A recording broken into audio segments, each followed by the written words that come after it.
Hello and welcome back to the Peter Mackay Motorsport podcast. Thank you so much for tuning into this episode. Now, of course, over the last couple of months, things have been very different around the world with the coronavirus lockdown, etc. And of course, that's put very much a pause on real-world motorsport over the last little while. And that has also had an effect on the content that I've chosen to produce for the show over the last couple of months. But we thought we'd turn a disadvantage into an advantage because, of course, with no racing, a lot of racing personalities were stuck at home as well. So I thought I would use that opportunity to approach a couple of people who I really wanted to interview for the show and ask them to come along. And well, I was incredibly delighted with the response that I got. I had the guys from Dinner with Racers, one of my favourite podcasts on racing, with Sean Heckman and Ryan Eversley, who present that show, and they were a lot of fun to have on the programme. I had Rahel Fry, a factory Audi driver, Audi customer racing driver. She was so charming and really enjoyed chatting to her and hearing about her career and how when she's at home, she still goes in to work in the family car dealership and loves that kind of normality that brings when she comes home from the racetrack. So it was great to chat to her.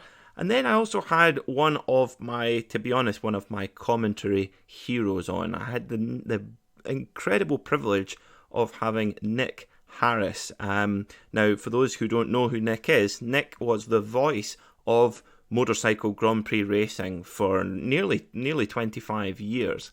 And all of the big Valentino Rossi victories, to me, they just have the back noise of Nick's dulcet tones calling some of those races. And Nick he spared well over an hour of his time to have a chat and talk through his career and also modern day MotoGP. And that was really, I have to say, I was pinching myself talking about that. I also had Colin Clark, the voice of rally himself.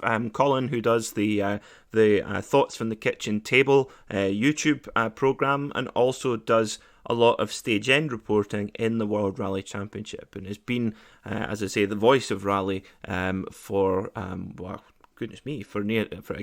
13 years. Or so. So it was brilliant to have so many of those people on. While there wasn't any racing to talk about, it was great to be able to dive into that. On my own front, on my personal front, it's been an incredibly exciting couple of months as well since I last spoke to you all, the lovely listeners. I've been able to develop my journey towards becoming a professional motor racing commentator, which is what this podcast really is all about. For me, is to really further that journey and grow my knowledge, and also basically express my love of motorsport. And I've been very lucky to because in motor racing we're very fortunate, because in motor racing it's one of the very few sports, if not the only sports, that can be so closely replicated via a simulation. Of course, you can't replicate kicking a football or throwing a cricket ball on a computer simulation. But in motor racing, you have many very accessible equipment where you can have a steering wheel, pedals, gear shift paddles, and very, very good simulation software, programs like iRacing, etc. And esports and virtual racing has provided a very good tonic to the absence of motorsport as well. And we've seen so many real-world drivers adopting sim racing. And of course, that's given me an excellent opportunity to get involved with commentary while all the circuits were closed. So I've been able to commentate on the Global Sim Racing channel, on Apex Racing TV, and also Sim Racers World, and particularly been involved with a lot of the inaugural races with the Porsche Club of Great Britain's Sim Racing Championship as well, which has been a great excuse me. It's been a great privilege indeed to to do that. But we're now getting back to the point where we have racing happening. So I thought rather than kind of try to make up content where it's not there, I thought I would hit pause on the podcast in its usual format and wait till some racing began to resume. And last weekend that happened because we saw the restart of the Australian V8 Supercar Championship with the BP Ultimate Sydney Super Sprint. Now, V8 Supercars is the premier motor racing category in the Southern Hemisphere. In Australia and New Zealand, it really is the main focus, and particularly in Australia, commands immense popularity and is one of the most popular spectator sports in Australia, alongside Aussie rules football, rugby and cricket. It stands right there with that level of fan interest. And the formula for this category is incredibly it's in some ways it's old-fashioned, but it's actually really nice that it still exists in its current form. So Supercars, as the name suggests, they are monster machines based on relatively humble underpinnings. So you have two manufacturers at play. You have Holden, which is an Australian-only brand owned by General Motors, which will come on to the future of Holden in a bit. And you also have Ford, so it's the Holden Commodore, which is a kind of four-door saloon car, and now the Ford Mustang, which is a two-door coupe. Although a couple of years ago, Ford were using a car called the Falcon, which again was a four-door saloon car exclusive to the Australian market. But now we have the Mustang and we have the Commodore. But that rivalry, that Ford versus Holden rivalry, still exists and is a big part of what the sport is built upon. And the thing I love about the V8 Supercar Championship is that with so many motorsport categories going to smaller capacity engines, turbocharging, and to be honest with turbocharging in particular, you tend not to get the same oral impact that is so important in motorsport. But in supercars, you have a very simple and an old-fashioned formula. So it's a naturally aspirated, no turbochargers at all, 5-litre V8 with 650 horsepower. So these machines are absolute animals. They do not have paddle shift gearboxes, so that you can't change gear with your fingers. You've got to take your left hand off the steering wheel and pull a big lever towards you to go up a gear and push it away from you to go down a gear. So it's a much more physical way of driving. A lot of the times you'll see the drivers driving with their right hand and changing gear with their left. One of the major things, though, about V8 supercars is the weight of these cars. They weigh 1.5 tons, which is more than double a Formula 1 or Indy car. They actually weigh about the same as a NASCAR, so they are really, really heavy. The major race that most people will have heard of course, is the Bathurst 1000, and that is really the jewel in the crown of the Supercars Championship. And that happens every year in early October, and fingers crossed we're going to be able to see that event this year. But the series as well is dominated by drivers from Australia and New Zealand, and currently it is only Aussie and Kiwi drivers who take part in the championship. We have had other drivers from out with of Australia and New Zealand taking part. For example, the Swiss driver Simona de Silvestro, she was running in the championship until the end of last year. You sometimes do see drivers from other countries coming in the later part of the season when we have what's called the Pertec Enduro Cup, when they basically have longer races where the drivers require a co-driver to assist them with driving duties. But for now, when we're at effectively the sprint stage of the championship, it's all Australians and Kiwis taking part. So it's a particularly specific discipline. Of course, it's quite unusual, as I say, unusual now in the motorsport world to have not only such a heavy car, but a car with such monstrous horsepower as well. So who are the personalities in the series? Who are the main championship protagonists? Well, at the moment, it all comes down to two teams. It comes down to DJR Team Penske and their Ford Mustang, and AAA Engineering and their Holden. So you might recognise the name Penske. It is the same Penske of, the most successful ever IndyCar, Indy 500 team owner, Roger Penske of Penske. Well, he needs no introduction, does Roger Penske, owner of the Indianapolis Motor Speedway, owner of the IndyCar Series, and so many other ventures. But a couple of years ago, he came in and partnered with Dick Johnson Racing, and so became DGR Team Penske. And a couple of years ago, they signed a young Kiwi called Scott McLaughlin, who came into the championship with incredible verve and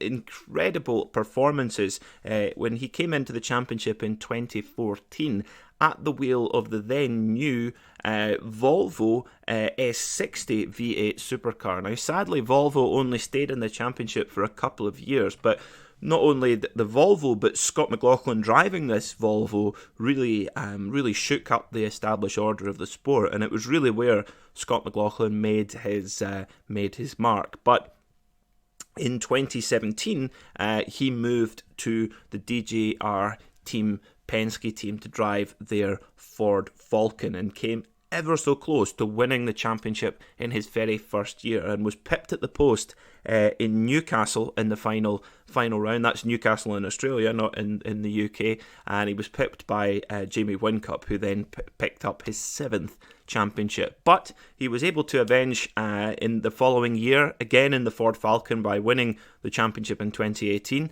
and then in the brand new Ford Mustang won the championship last year, along with his first ever Bathurst 1000 victory as well. So right now, Scott McLaughlin is the guy who's riding on the crest of a wave. He's very much in favour in the Penske organisation and is tipped to be making a race debut in the IndyCar Series at the wheel of one of Roger Penske's cars. And he has been incredibly impressive in testing at the wheel of that particular car as well. And Scott's wife, Carly, is actually from the United States. So there is a very much speculation that Scott's long-term future might be racing in the United States of America. But he's the reigning double world champion, double V8 Supercar champion, and also the reigning Bathurst champion. So he's the man with the target on the back of his number 17 Mustang. However, he doesn't have it all his own way. He has two guys that he's really got to worry about every single time he goes to the track, and that is the two drivers from AAA Engineering, or Red Bull Holden as they're often known as. So it's the proper war between not only the Ford brand and the Holden brand, but the DGR Team Penske and Red Bull Holden. That is the proper rivalry, which has existed for a long time between these two teams. And the drivers for AAA, we have Jamie Whincup, who we'll talk a little bit about more later, but really, statistically at least, the greatest V8 Supercar driver of all time, with 7 championships to his name. But also we have Shane van Gisbergen, who is one of the finest drivers anywhere in the world. And Shane has driven with Red Bull Holden, for a number of years now, with one championship under his belt. But Shane is an incredibly versatile driver. He's a very quiet Kiwi from New Zealand, but you'll see Shane doing a lot of other racing around the world. For example, he raced in the Rolex 24 Hour at Daytona this year, and has done many times in the past as well. So he does a lot of GT racing. He's raced with McLaren, he's raced with Porsche, with Lexus at Daytona this year. So he's a really, really flexible driver. We also saw him driving in the Asian Le Mans Series in an LMP2 prototype, and he's tipped to go to, he's actually on the entry list to be racing in that LMP2 prototype at Le Mans this year. So Shane, an incredibly versatile driver, and when he gets behind the wheel of a Holden supercar, it's just a joy to behold. So those are the three main guys that are making up the majority of the race wins and podiums at this moment in time. However, as we'll come on to, the order is beginning to be shaken up a little bit more. After perhaps a year or so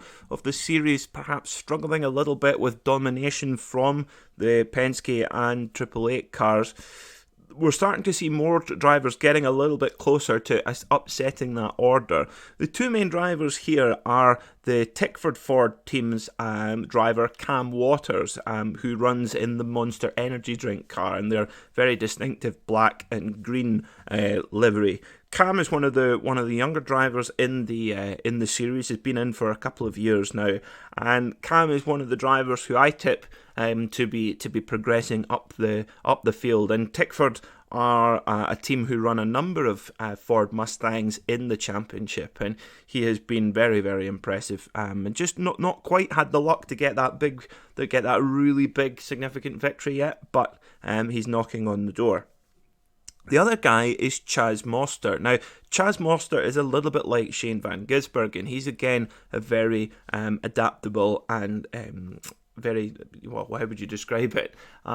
He's a very flexible driver. You know, he has a great relationship with BMW, so does a lot of sports car racing with BMW, both at the Bathurst 12 Hour at the wheel of the M6 GT3, but also drove in the Rolex 24 Hour at Daytona in the factory BMW GTLM car, and actually went on to win the race this year with immense pressure from both factory Porsches, and went on to win the race alongside Augusto Farfus, Jesse Krohn and John Edwards. And to be honest, Chaz's stint through the middle of the night at Daytona was absolutely exemplary.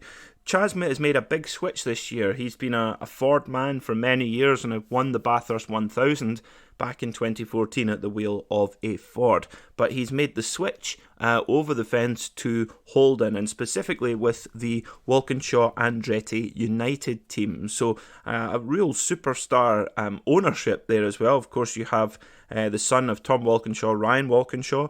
You have Michael Andretti, son of Marco Andretti, and then United Autosports, Zach Brown, who is the chief executive of racing at McLaren. So there's a lot of weight, there's a lot of big brass in that team, and Chaz Mostert has made the move over and to them, and so far that switch is working really, really well for both parties. So we got started in the season, God, it seems quite a while ago now, at the end of February with the Adelaide Superlube 500, and unfortunately, the V8 Supercar Championship has one visit a year with the Formula One paddock. When the Formula One paddock starts their season in Melbourne, the V8 Supercars play a supporting role, and as we all know, the paddock turned up to Melbourne for racing, but with the ever-emerging coronavirus pandemic, no racing took place. So only the Superloop 500 at Adelaide has taken place so far. But during that particular time, obviously we've been 106 days gap between the V8 Supercars being out on track, and during that time a lot has happened. And of course, in motorsport, the commercial aspect is so important. Motorsport is such an expensive sport to run, and running a race team is just an incredibly expensive endeavour. So, in order to pay for that, you need commercial sponsors where you have the branding on the car, you have a lot of business-to-business connections as well, corporate entertainment and such like. But, of course, with the current coronavirus pandemic, it's had some absolutely disastrous economic consequences for many companies, with redundancies and often businesses being forced to close completely, which has caused havoc with the global economy, and that already is having an impact in motorsport. Will Davidson, who is a veteran of the V8 Supercar Championship, had made a brilliant start to the season. He'd made the switch to Tickford Racing and he had the backing of Milwaukee, and made a brilliant start, and his Ford Mustang was one of the quickest cars in the series, and made a brilliant start to the season. But sadly, Milwaukee, his major sponsor, had to pull their support away from the team and step back while the coronavirus pandemic was carrying on. So what that meant was that Will Davidson was then out of a drive. So he lost his drive through no fault of his own. Simultaneously, James Courtney, a former champion, James Courtney had started off the first round of the season with the new Team Sydney outfit. Now, James Courtney has a lot of personal backing from the Boost Mobile company. And Boost Mobile basically go wherever James Courtney goes, it would appear. Now, after the first round, where James Courtney crashed out of the Superloop Adelaide 500, James Courtney actually split with Team Sydney, and there are many theories as to why that was the case. So, James Courtney was then left on the sidelines as well. And basically, it's one of these things in racing where when the cards either fall in your favour and they don't. And of course, when Will Davidson lost his drive because of the lack of Milwaukee backing, James Courtney was able to step in with the Boost Mobile backing, and basically Davidson out, Courtney in at the Tickford Ford Racing Organisation. Now, as we got started again at the weekend here at the Sydney Super Sprint, James Courtney not quite up to the speed of Will Davidson yet, but it would be unfair to make a judgment just yet, because bearing in mind that James Courtney has been driving Holdens for a number of years now, and for him to come in and switch to the Ford Mustang, it is a different car, so we've got to give him a few races to get up to speed, but most of the time sitting outside of the top 10. And of course, Will Davidson had spent, when the season stopped after Adelaide, he was 5th in the championship, so a different situation there. So we'll need to see if James Courtney can make his way up the grid. So we also saw Jamie Whincup, the greatest of all time, statistically at least, make his 500th race start in the V8 Supercar Championship. He started back in 2002, a long time ago now, and from his 500 start he has had 119 race wins. So more than 1 in 5 of the races he's started, he has made it to victory lane. An extraordinary batting average. He's also clocked up 4 Bathurst 1000 victories that are so hard to get, such a difficult race to win the Bathurst 1000, but he has 4, and crucially 7 V8 Supercar championships. So an extraordinary record, and one that looks set to be added to as the season carries on.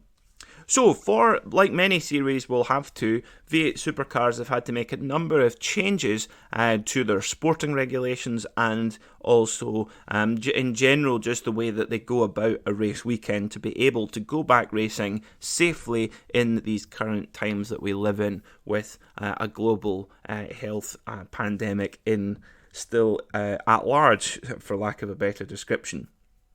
So, to summarise the new post-COVID lockdown regulations, we've got shorter sprint races and, crucially, a reduced 2-day weekend. Normally, V8 Supercars will follow a traditional 3-day weekend, Friday, Saturday and Sunday, but the Friday has been dropped and the racing just takes place on Saturday and Sunday. But we have 3 races and 3 qualifying sessions to fit in, so it's a busy weekend for the drivers, but more so for the teams. Teams are only permitted 11 staff in total to run 2 cars, which is extraordinarily difficult. Of course, you need the drivers as well, so in theory it's 13 staff for 2 cars, but 11 technical staff, and the teams are given a curfew of how long they can be at the circuit. They are also limited to the amount of data that they can gather, because of course in order to gather the data you need personnel to do it. The pit stops as well are very interesting as well, of course, because a much reduced crew over the wall.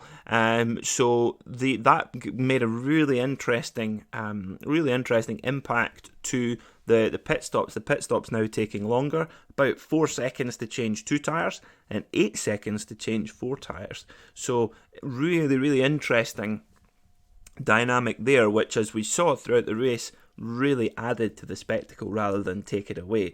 Sadly, no fans for now. Hopefully we'll get to that later in the season, but at the moment the events are closed, are held behind closed doors. Supercars do not mandate the use of face masks, but the 2 big teams, Penske and AAA, both mandated their staff to wear them. A small price to pay to get back to racetrack. But one of the biggest things that's new in V8 Supercars this year is a limit of tyres. So effectively, the drivers don't have enough tyres at their disposal to put new tyres on every time they need to. So in essence, they've got to basically sometimes sacrifice being on an older used tyre and having to keep reusing it. And then when they've got to really be careful when they choose to put that brand new fresh rubber, because the difference in lap time is massive. Now, luckily we didn't see what we saw in Formula 1, where you see drivers just driving incredibly slowly on purpose because of the tyre, and that's the only way to make it work. We actually saw still the drivers driving flat out, and it really, really helped with the racing. Sydney Motorsports Park is not an easy place to overtake, particularly in these monstrous V8 supercar machines, and we'll get onto a big reason why that's the case in a moment. But with the difference in tyres, it really, and with some drivers being on newer tyres, some being on older, that caused a lot of movements around the field throughout the races. Also, the shorter sprint race format, 32-lap race, which lasts for about an hour, maybe just under an hour, with one mandatory pit stop. That worked really, really well as a format in my view. So, to watch the V8 Supercar Championship, you can, if you live in Australia, it's live on television there, but also the series have a thing called SuperView, which is effectively an online streaming platform.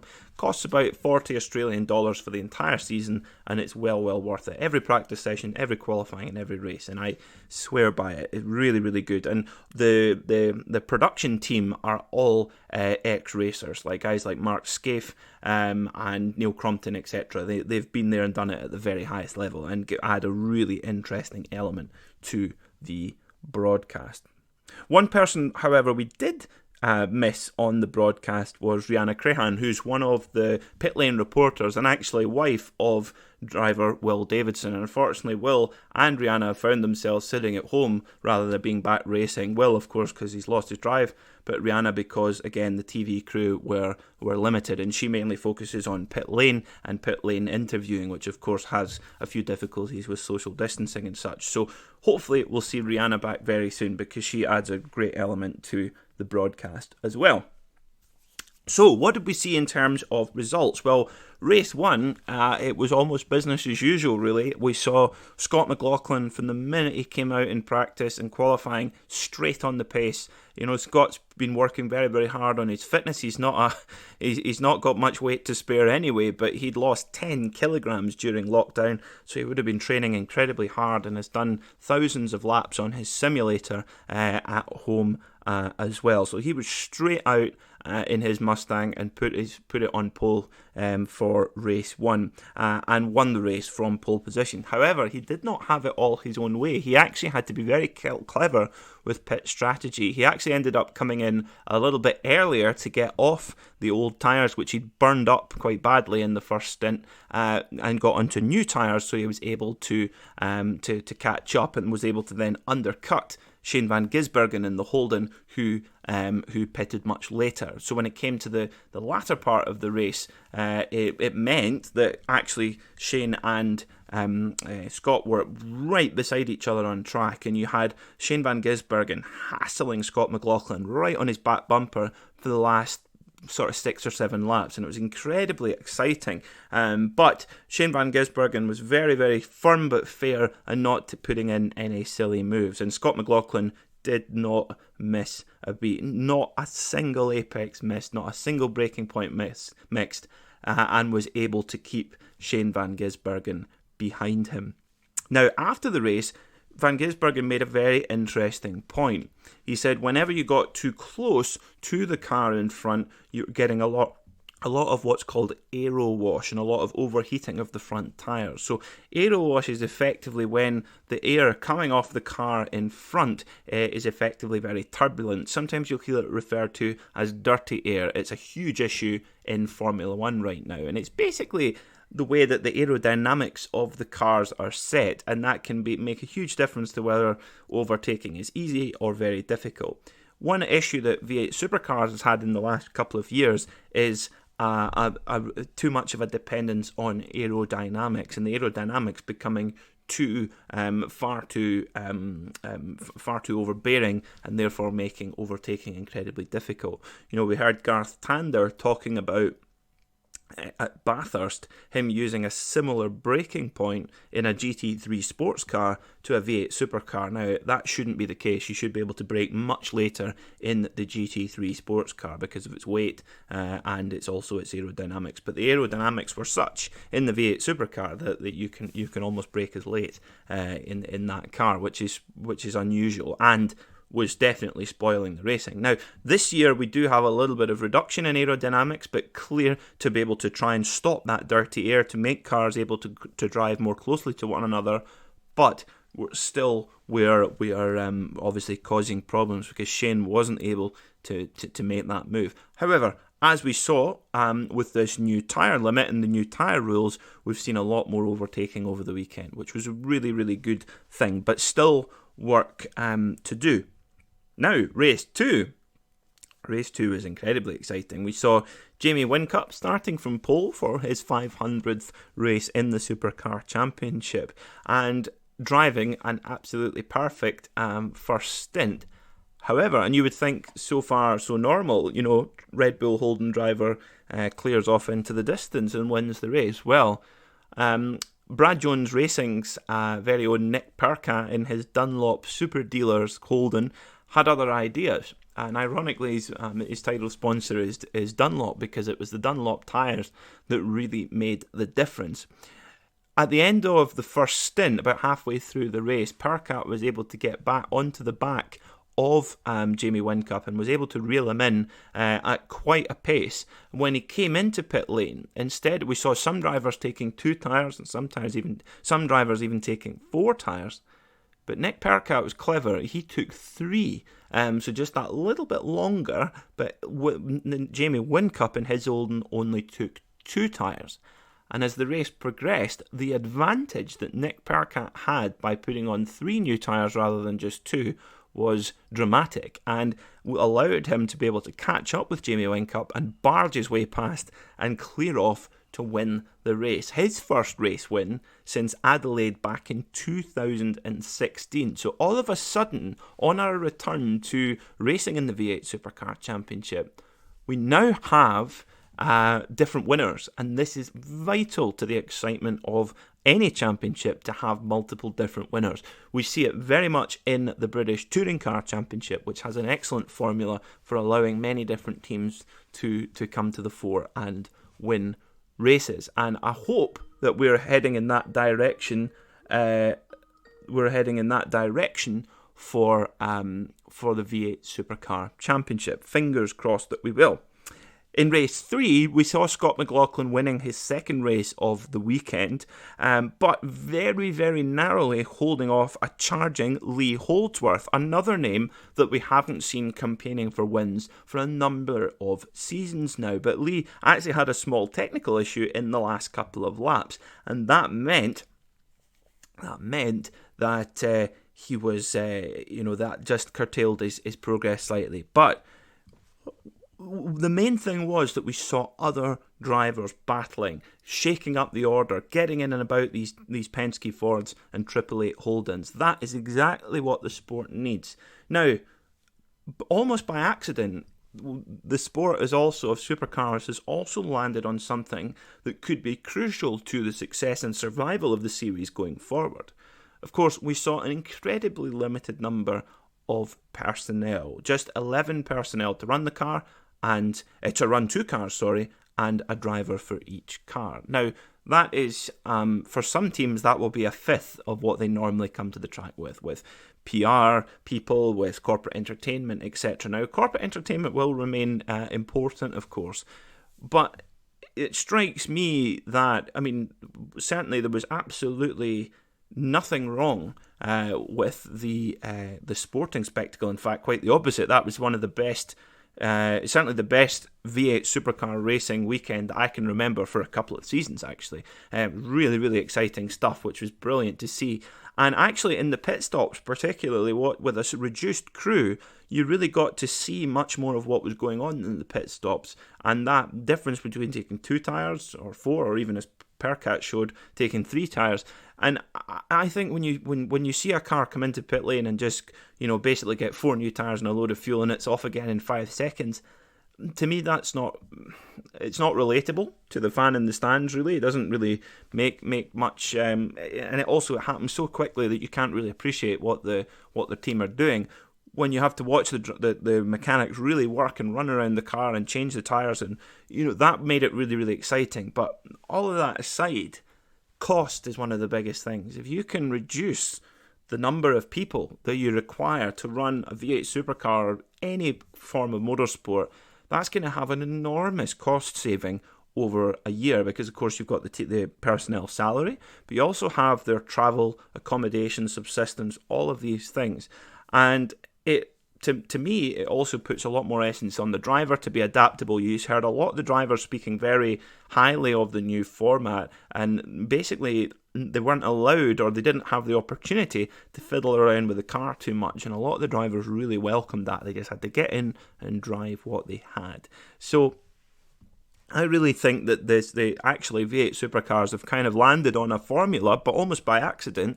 Of course, the new formula is very much focused around social distancing and being able to race safely while the coronavirus is still at large. But I think they've proven that a much reduced paddock can really help the survival of racing in categories all over the world. So very, very interesting indeed. Now, the championship order, finally, we'll just go through that. Scott McLaughlin leads in his DGR Team Penske Ford Mustang with 574 points, but Jamie Whincup not too far behind at all with 525 points. He's been incredibly consistent throughout the year so far. In third, Chaz Mostert with 432 points, so not far behind either. Chaz, of course, with a new team this year with Andretti Walkinshaw United, and we have not seen one of their drivers anywhere near this high in the championship up to now, so it's brilliant to see that combination working really well, because Chaz is a properly good driver and it's great to see him up there. And of course Chaz as well, for those who follow him on Instagram, etc., he's a brilliant personality as well. Also, his arch nemesis, Cam Waters, who he was teammates with last year and of course famously clashed on a number of occasions, and most famously at the chase at Bathurst, where they were both taken out of the race, unfortunately caused by Chaz Mostert. But Cam Waters, he sits in 4th place in the championship with 411 points. Shane van Gisbergen, the number 97 888 Red Bull Holden driver, he sits in 8th on just 353 points, but he has been really, really unlucky so far. In Adelaide, he had a couple of technical failures which let him down and cost him a lot of points. But it's a long, long season, and do not be surprised to see him competing for the championship later on in the year. So that is V8 Supercars. We are back running with one of my favourite series in the world. We're hoping it will be off to Winton for the next round. However, there have been a couple of complications over the last couple of days with the Australian state border regulations, where certain borders are open, certain borders are closed. So it might be that the calendar needs to be reshuffled again, but the ball is rolling and the opportunity to go racing again is back, and what a great thing that is. And of course, also with V8 Supercars being up and running, we have many other series back and running again over the next few weeks, so there will be lots to come here on the Peter Mackay Motorsport podcast. Thank you so much for listening to this episode. I really hope that you enjoyed it, and I look forward to speaking to you again very soon. Remember, you can follow me on Twitter, which is @MackayPodcast. Instagram is @Peter Mackay Motorsport, and Facebook is just Peter Mackay. So you can get in touch with me through there. Also, don't forget to subscribe via your chosen podcast provider, and you will never miss an episode. So thanks very much for listening, and speak to you again very soon.